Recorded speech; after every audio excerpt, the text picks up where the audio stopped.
Méditation du 17 juillet, ver de terre. N'aie pas peur, Jacob, toi qui n'es plus qu'un ver. Israël, toi qui es une larve. Je viens à ton secours. Déclaration du Seigneur, moi ton Rédempteur, le Saint d'Israël. Ésaïe 41, le verset 14 dans la version Nouvelle Bible Seconde. Aimeriez-vous que l'on vous traite de ver de terre? Je suppose que non. Mais peut-être changerez-vous d'avis après avoir lu la méditation d'aujourd'hui. Les vers de terre ont de grandes leçons à nous donner. Lorsqu'elle est prête à donner naissance à ses petits, la femelle Coccus illicis se fixe par exemple au tronc d'un arbre pour protéger les œufs déposés sous elle, jusqu'à ce que les larves soient en mesure de commencer leur propre cycle de vie. Lorsque les larves montrent leur indépendance, leur mère meurt en répandant un liquide rouge sur tout son corps et autour d'elle. Dans l'Antiquité, on extrayait ce liquide pour fabriquer les fameuses teintures écarlates et cramoisies si prisées à l'époque du prophète, si bien qu'on peut traduire le mot hébreu pour vert par écarlate ou cramoisi.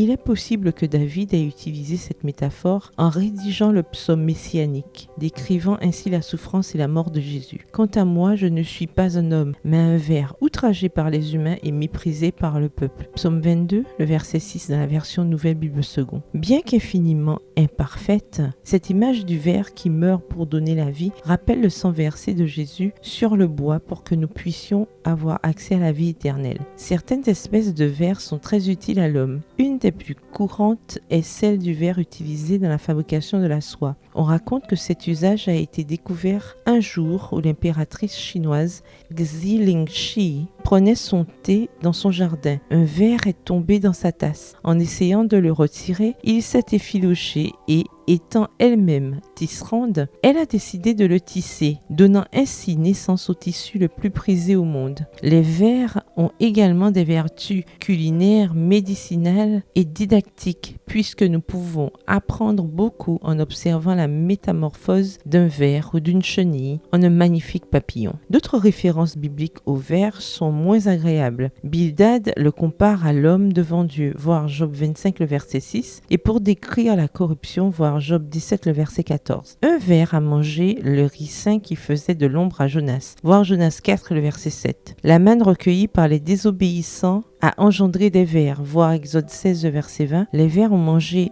les vignes des méchants, voir Deutéronome 28 le verset 39. Et ils ne mourront pas dans le corps des méchants, voir Isaïe 66 le verset 24, Marc 9 le verset 44 et Job 21 le verset 26. Isaïe rappelle à Judas et à nous que, bien que nous soyons aussi insignifiantes que des vers, Dieu peut nous transformer parce qu'il est Seigneur, Saint et Rédempteur. Bonne journée, que l'Éternel vous bénisse.